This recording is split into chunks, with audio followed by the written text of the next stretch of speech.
സക്കരിയ അലൈഹിസ്സലാമിന് 90 വയസ്സുള്ളപ്പോൾ അദ്ദേഹത്തിന്റെ കാലശേഷം ഇസ്ലാം മതം പ്രചരിപ്പിക്കുന്നതിനും ഇസ്ലാമിക സന്ദേശങ്ങൾ ജനങ്ങളിൽ എത്തിക്കുവാനും അദ്ദേഹത്തിന് ഒരു കുഞ്ഞിനെ നൽകാൻ അദ്ദേഹം അള്ളാഹുവിനോട് പ്രാർത്ഥിച്ചു.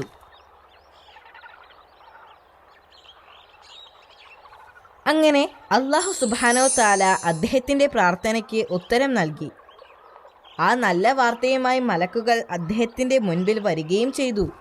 ഇത് കേട്ടപ്പോൾ പ്രവാചകന് വലിയ ആശ്ചര്യമായി. വന്ധ്യയായ മാതാവിൽ നിന്നും വൃദ്ധനായ പിതാവിൽ നിന്നുമായിരുന്നു അദ്ദേഹത്തിന്റെ ജനനം. ലോകത്തെവിടെയും കുട്ടികൾ തമാശയുടെ ലോകത്തായിരിക്കും. മിക്ക കുട്ടികളും മൃഗങ്ങളെ ഉപദ്രവിക്കുന്നതിൽ സന്തോഷിച്ചിരുന്നു. എന്നാൽ യഹ്യ അലൈഹിസ്സലാം എപ്പോഴും ഗൗരവമുള്ള കാര്യങ്ങളായിരുന്നു ചെയ്തിരുന്നത്. പ്രവാചകൻ അവരോട് കരുണ കാട്ടുകയും തന്റെ ആഹാരത്തിൽ നിന്ന് അവർക്ക് ഭക്ഷണം നൽകുകയും ചെയ്തിരുന്നു. എന്നിട്ട് അദ്ദേഹം പഴവർഗ്ഗങ്ങളോ ഇലകളോ ആയിരുന്നു കഴിച്ചിരുന്നത്. കുറച്ച് ദിവസമായി കാണാതായ തങ്ങളുടെ മകനെ അന്വേഷിക്കുകയായിരുന്നു സക്കരിയ അലൈഹിസ്സലാമും അദ്ദേഹത്തിന്റെ ഭാര്യയും. അവർ പലയിടത്തും അന്വേഷിച്ചുകൊണ്ടിരുന്നു. ഒടുവിൽ ജോർദാൻ നദിയുടെ തീരത്ത് വെച്ച് പ്രവാചകനെ കണ്ടെത്തുകയുണ്ടായി. അദ്ദേഹം അവിടെ ഇരുന്ന് കരയുകയായിരുന്നു. എന്തിനാണ് കരഞ്ഞതെന്ന് ചോദിച്ച മാതാപിതാക്കളോട് അദ്ദേഹം വിശദീകരിച്ചു. അള്ളാഹുവിൽ നിന്ന് ലഭിച്ച അനുഗ്രഹത്താൽ സന്തോഷിച്ച് സ്വർഗത്തിലെ ജനങ്ങൾ ഉറങ്ങുന്നില്ല. ആ അനുഗ്രഹം ലഭിക്കുമെന്നറിയാതെ നമുക്കെങ്ങനെ ഉറങ്ങാൻ കഴിയും? അള്ളാഹുവിനോടുള്ള അവരുടെ മകന്റെ അമിതമായ ഭക്തി കണ്ട് അവർ വിതുമ്പിക്കരഞ്ഞു. മറ്റൊരു സന്ദർഭത്തിൽ 3 ദിവസമായി വീട്ടിൽ വരാതിരുന്ന പ്രവാചകനെ തിരയുകയായിരുന്നു സക്കരിയ അലൈഹിസ്സലാം. ആ സമയത്ത് ഒരു കുഴിമാടത്തിൽ കയറിയിരുന്ന് തേങ്ങുന്ന മകനെ കണ്ട സക്കരിയ അലൈഹിസ്സലാം ആശ്ചര്യപ്പെട്ടു. ആ കുഴിമാടത്തിലിരുന്ന് എന്ത് ചെയ്യുകയാണെന്ന് സക്കരിയ അലൈഹിസ്സലാം മകനോട് ചോദിച്ചു. എന്റെ മകനെ, പ്രവാചകൻ പറഞ്ഞു, ഞാൻ എല്ലായിടത്തും നിന്നെ അന്വേഷിച്ചു. എന്തിനാണ് നീ ഈ കുഴിമാടത്തിലിരുന്ന് കരയുന്നത്? എന്റെ പിതാവേ, പ്രവാചകൻ പറഞ്ഞു, സ്വർഗവും നരകവും തമ്മിൽ ബന്ധിപ്പിക്കുന്ന പാലം കടക്കാൻ കണ്ണുനീർ കൊണ്ട് മാത്രമേ കഴിയുകയുള്ളൂ എന്ന് അങ്ങ് എന്നോട് പറഞ്ഞിട്ടില്ലേ? തന്റെ മകന്റെ ഭക്തി കണ്ടപ്പോൾ വൃദ്ധനായ പ്രവാചകൻ അത്ഭുതപ്പെട്ടു. എന്റെ മകനെ, നീ കരഞ്ഞോളൂ എന്ന് പറഞ്ഞ് അവർ പരസ്പരം കരയുകയുണ്ടായി. പ്രവാചകൻ പകൽ സമയം കൂടുതലും മറ്റുള്ളവരിൽ നിന്ന് അകന്ന് ഒറ്റയ്ക്കിരിക്കുമായിരുന്നു. അദ്ദേഹം മറ്റുള്ളവരെ പോലെ സാധാരണ ഭക്ഷണങ്ങൾ ആയിരുന്നില്ല കഴിച്ചിരുന്നത്. അദ്ദേഹം വിശക്കുമ്പോൾ ഇലകൾ പറിച്ച് തിന്നുകയും ദാഹിക്കുമ്പോൾ പുഴയിൽ നിന്ന് വെള്ളം കുടിക്കുകയും ചെയ്തിരുന്നു. അദ്ദേഹം കുട്ടിയായിരിക്കുമ്പോൾ തന്നെ അദ്ദേഹത്തിന്റെ ജീവിത ലക്ഷ്യത്തെക്കുറിച്ച് വളരെ ഗൗരവമായി ചിന്തിക്കുകയും പ്രവർത്തിക്കുകയും ചെയ്യുന്നു. അതുകൊണ്ട് തന്നെ അദ്ദേഹം എപ്പോഴും മറ്റു പ്രവാചകന്മാരെ പോലെ അള്ളാഹുവിനെ ആരാധിക്കുകയും പ്രാർത്ഥിക്കുകയും ചെയ്തിരുന്നു. അദ്ദേഹത്തിന് 40 വയസ്സുള്ളപ്പോൾ അദ്ദേഹം പ്രവാചകനായി. കുട്ടിക്കാലം മുതൽ യഹ്യ അലൈഹിസ്സലാം പുസ്തകങ്ങൾ വായിക്കാൻ ഇഷ്ടപ്പെട്ടിരുന്നു. അള്ളാഹു കുട്ടിക്കാലത്ത് തന്നെ അദ്ദേഹത്തിന് അറിവ് നൽകി അനുഗ്രഹിച്ചിരുന്നു. അദ്ദേഹം വളരെ പെട്ടെന്ന് തന്നെ അറിവുള്ള ഒരാളായി തീർന്നു. ജനങ്ങളുടെ പ്രശ്നങ്ങളിലെ ന്യായവിധികൾ കൈകാര്യം ചെയ്യാനുള്ള കഴിവും അദ്ദേഹത്തിന് നൽകി അള്ളാഹു അനുഗ്രഹിച്ചിരുന്നു. മൃഗങ്ങൾക്കും പക്ഷികൾക്കും ഭക്ഷണം നൽകാതെ കഴിക്കുന്നതിനെ അദ്ദേഹം ഭയപ്പെട്ടിരുന്നതായി പറയപ്പെടുന്നു. ആദ്യം പക്ഷികൾക്കും മൃഗങ്ങൾക്കും നൽകിയതിനു ശേഷമായിരുന്നു അദ്ദേഹം ഭക്ഷണം കഴിച്ചിരുന്നത്. ചില സമയങ്ങളിൽ അവർ കഴിച്ചതിന്റെ ബാക്കി വരെ അദ്ദേഹം കഴിക്കാറുണ്ട്. ബനൂ ഇസ്രായേൽ ജനത വില കൂടിയ വസ്ത്രങ്ങളും മറ്റുമായി ആഡംബര ജീവിതം നയിച്ചിരുന്ന ആ സമയത്ത് പ്രവാചകൻ സ്വന്തമായി ഒന്നും സമ്പാദിച്ചു വച്ചിരുന്നില്ല.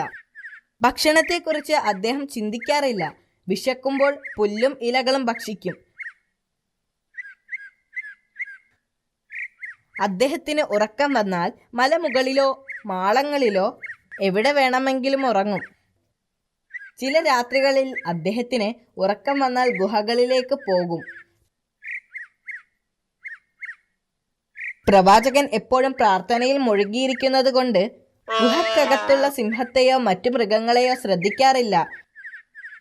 അതിനകത്തുള്ള ജീവികൾക്ക് ചെവി കൊടുക്കാതെ അദ്ദേഹം ഗുഹക്കുള്ളിൽ പ്രാർത്ഥിക്കുകയോ ഉറങ്ങുകയോ ചെയ്യുമായിരുന്നു. എന്നാൽ മൃഗങ്ങൾ അദ്ദേഹത്തെ പെട്ടെന്ന് തിരിച്ചറിയുകയും അവർ ഗുഹക്കുള്ളിൽ നിന്ന് ഇറങ്ങിപ്പോവുകയും ചെയ്യും.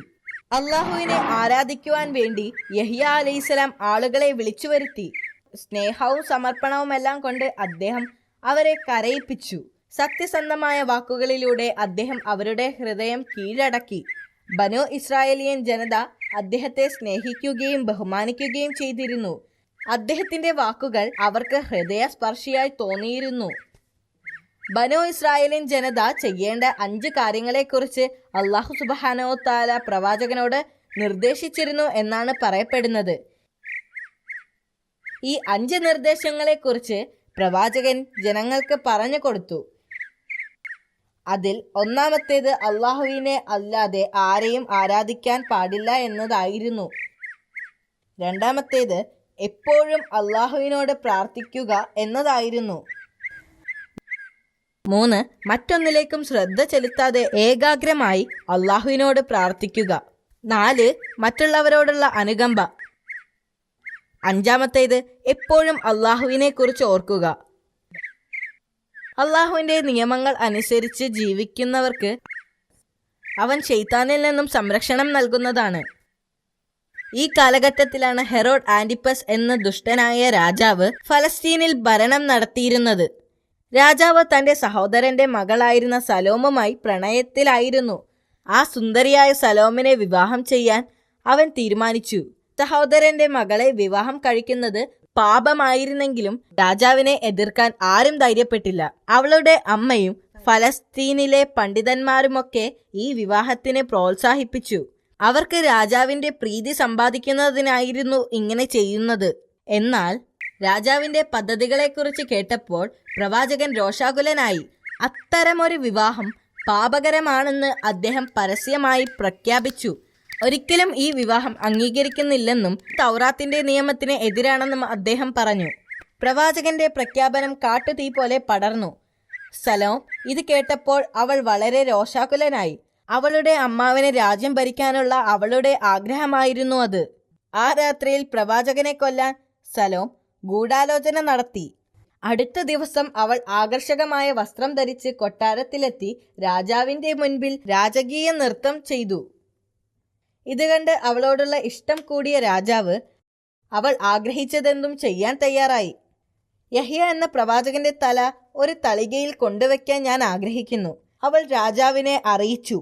അങ്ങയുടെയും എന്റെയും ഈ രാജ്യത്തിന്റെയും മുഴുവൻ ബഹുമതിയും അദ്ദേഹം അശുദ്ധമാക്കിയിരിക്കുന്നു. നിങ്ങൾ എനിക്ക് ഈ ആഗ്രഹം സാധിച്ചു തന്നാൽ ഞാൻ നിങ്ങൾക്ക് എന്നെ തന്നെ സമർപ്പിക്കും. അവളുടെ ക്രൂരമായ ഈ ആഗ്രഹം സാധിച്ചു കൊടുക്കാൻ സമ്മതിച്ചു. രാജാവിന്റെ കൽപ്പന പ്രകാരം പ്രവാചകന് വധശിക്ഷയ്ക്ക് വിധിച്ചു.